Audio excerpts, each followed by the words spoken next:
की माझ्यापेक्षा माझ्या पार्टनरला दुसरी व्यक्ती जास्त जवळची वाटते. थर्ड पर्सन म्हणजे एक अफेअर. तर तिथे ऑब्व्हियसली ट्रस्ट ब्रेक होतो. आपल्याला अपमानित वाटतं. कारण की नातं आपण रिलिजियस मानतो ना, खूप देवा-ब्राह्मणाच्या साक्षीने विवाह असं जे आपण मानतो, तो एक ट्रस्ट ब्रेक होतो. घरातल्यांचं तर डिस्टर्ब होतंच. पण आपण तितके महत्त्वाचे नाही किंवा आपण ट्रस्टवर्दी नाही आहोत का? तर आपला सुद्धा कॉन्फिडन्स जाऊ शकतो, की हं. माझ्यापेक्षा माझ्या पार्टनरला दुसरी व्यक्ती जास्त जवळची वाटली. हो. त्या व्यक्तीसमोर त्याला किंवा तिला व्यक्त व्हावंसं वाटलं आणि माझ्यासमोर नाही, याचा अर्थ माझ्यात असं काही कमी नाहीये ना. हं, सो हा पण एक परिणाम होतो. आपला कॉन्फिडन्स पूर्णपणे जाऊ शकतो. हं. जिथे पॉझिटिव्ह मी म्हणते काउन्सिलर हा थर्ड पर्सन इन्व्हॉल्वमेंट आहे. हो. ओके. सो ती पॉझिटिव्ह होऊ शकते किंवा घरातले मोठे लोकं जे म्हणतात, की आपण ज्यांच्याकडे मार्गदर्शन घ्यायला जातो, ही पण थर्ड पर्सन इन्व्हॉल्वमेंट आहे.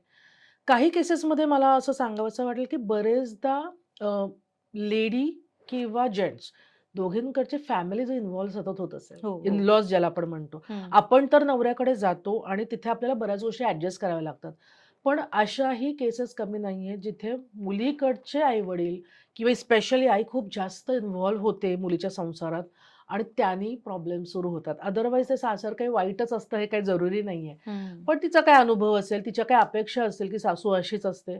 तर तिचं जर इन्व्हॉल्वमेंट वाढायला लागली आणि मुली जर त्या पद्धतीने विचार करायला लागल्या, तर तो डिस्टर्बन्स येतो. म्हणजे प्री मॅरिटल काउन्सिलिंगमध्ये मी हे जरूर सांगते, की आपल्या इन-लॉज बरोबरही नातं निर्माण करा. तर त्याचं प्रेशर मॅरिटल स्ट्रेस म्हणून येणार नाही. बरोबर.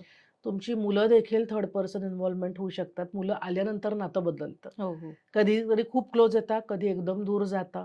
सो थर्ड पर्सन इन्व्हॉल्वमेंट ही खूप लोकांची असू शकते. ती पॉझिटिव्ह पण असते, ती निगेटिव्ह.